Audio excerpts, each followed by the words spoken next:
So today I want to talk about the 4th of July shooting in Illinois. Today they've had a lot of talks by the assistant chief, the mayor, and other public officials in the area where the 4th of July shooting took place. Now, I've made a lot of observations and I got a lot of thoughts about what they said and what happened and what's being omitted and what's being distorted. Let's start with the guy. This guy was known by the mayor and the police. Had several interactions with the police. Those interactions they won't discuss with the public. Now, the mayor knew this guy from the time he was a kid, and then she made some comment about how a lot of things happened in between then and now, but didn't elaborate on what those things were. She also stated that the shooter's father ran against her for office. So what that indicates is this person is in the political class in that area. That's something that's being glossed over. Now, when we look at him and we look at his videos, you can tell that he's into some kind of group and some kind of philosophical background. Nothing's come out yet about his mental conditions, his mental stability, or whether he was on any mind-altering drugs or any psychiatric drugs. That's something we'll have to look at in the future. Now, what's really interesting to me is this was an urban sniping situation, and I've made a lot of videos about those and talked about them. And this guy, if you look at how he did it, it was actually very professional. The police allude that he took 2 weeks to plan this. A lot of things don't really make sense. So when we look at the casualties, you have 30 wounded and 6 dead that we know of. That's what they're stating. And the police keep saying it was a high-powered weapon.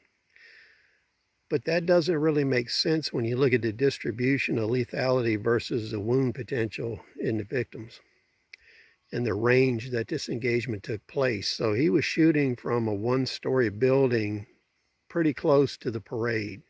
So engagement distance was less than 100 meters. So if this was a high-powered weapon, you would have expected many more casualties.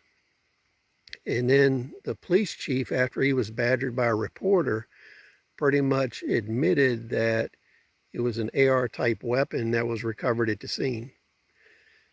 And that kind of leads me to wonder whether that was a 9mm version of an AR-type weapon or a 22 rimfire version of an AR weapon rather than a 5.56.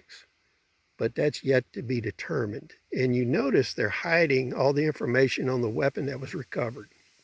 Now, what's interesting is this guy went to all the trouble to hide target indicators on his infill and exfil from the operation he carried out. He dressed as a woman, yet he leaves a weapon behind that supposedly was bought by him not long ago, so it can be traced directly back to him.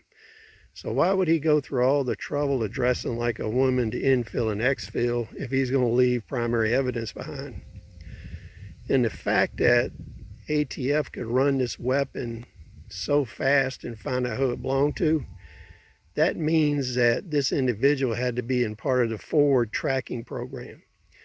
So what a lot of people don't know is on NCIC, they actually have a forward tracking methodology. And what this does is if you're a high enough asset that they're surveilling you, it lets you go ahead and do the things you're doing. It clears you at traffic stops, it clears you at buying guns, but it traces your whereabouts and feeds this information back to the case officer that's looking at your case or the investigator that initiated it.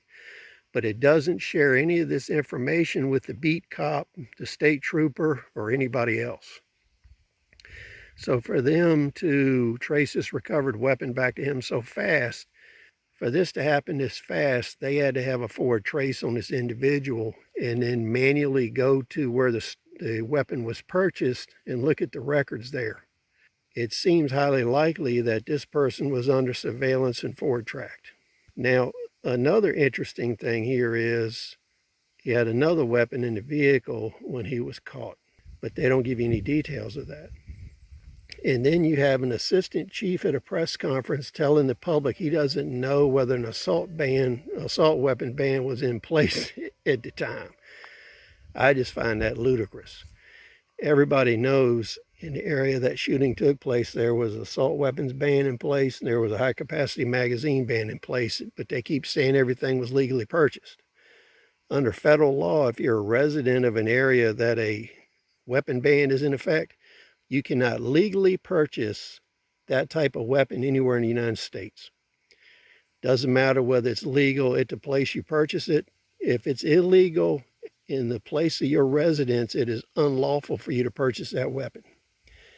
And the very fact that they keep calling this a high-powered weapon, but they won't call it an assault weapon, they won't call it a semi-automatic weapon, they're concealing the fact that their statewide Illinois and local bans did not work.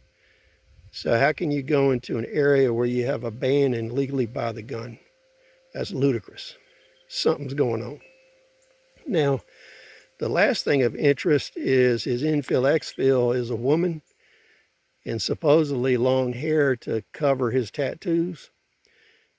It seems to me they're having trouble tying him to the location because they're asking for video evidence of him infiltrating and on the exfil out of the area. So it seems they don't have enough evidence to actually put him at the scene of the crime right now. And they're still working on that. Now, that leads back to the weapon they recovered. And why would he leave it there if he went through all these issues? So there's three conditions where a shooter would wear women's clothes. One is infill exfil, where it's just a disguise. The other one is split personality, where some of the personalities are male and some are female. The last one is a Project Ultra type individual, where you have programming and it's subconscious. And in this case, you have a split personality once again, where sometimes you're male, sometimes you're female, and sometimes they can't remember each other. So it's going to be real interesting to see how this goes and what comes out of it, because it looks like the narrative is falling apart. So share your thoughts and comments. We'll see you on the next video.